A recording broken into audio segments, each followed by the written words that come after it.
హైదరాబాద్ పంజగుట్ట నిమ్స్ హాస్పిటల్లో చికిత్స పొందుతున్న చెంచు మహిళ ఈశ్వరమ్మను పరామర్శించారు మాల మహానాడు అధ్యక్షులు చెరుకు రామచందర్.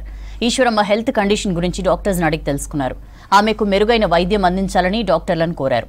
చెంచు గిరిజన మహిళపై దాడి జరగడం దురదృష్టకరమన్నారు. నిందితులపై కఠిన చర్యలు తీసుకోవాలన్నారు.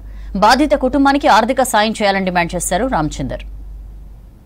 గ్రామాలు నివాసులు అయినటువంటి చెంచు ఈశ్వరమ్మ గారిపై జరిగిన దాడిని, అఘాయిత్యాన్ని, దాష్టికాన్ని మేము తీవ్రంగా ఖండిస్తున్నాం. మరి ఆ అమ్మాయిని బండి వెంకటేశం, బండి శివ, బండి శివమ్మ వారికి సహకరించినటువంటి వాళ్ళపై కఠినమైన చర్యలు తీసుకోవాలని చెప్పేసి మేము ప్రభుత్వాన్ని కోరుతా ఉన్నాం. మరి అంతేకాకుండా ఆ అమ్మాయి చెప్పుకోలేనటువంటి పరిస్థితిలో ఉంది.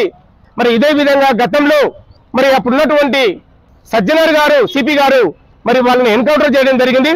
మరి అదే స్థితిలో, అదే దారిలో మరి వీళ్ళను కూడా మరి ఎన్కౌంటర్ చేయాలని చెప్పేసి మేము ప్రభుత్వాన్ని కోరుతా ఉన్నాం.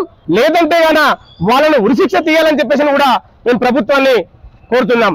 మరి అంతేకాకుండా ప్రభుత్వము మరి ఈశ్వరమ్మ కుటుంబాన్ని ఆదుకోవాలని చెప్పేసి ఈ సందర్భంగా మేము విజ్ఞప్తి చేస్తా ఉన్నాం. మరి ఇలాంటి చర్యలు పాల్పడకుండా మరొకరు భయపడాలంటే మరి వీళ్ళను ఉరి తీయాలి, లేదంటే ఎన్కౌంటర్ చేసి మరి ఆ కుటుంబానికి న్యాయం చేయాలని చెప్పేసి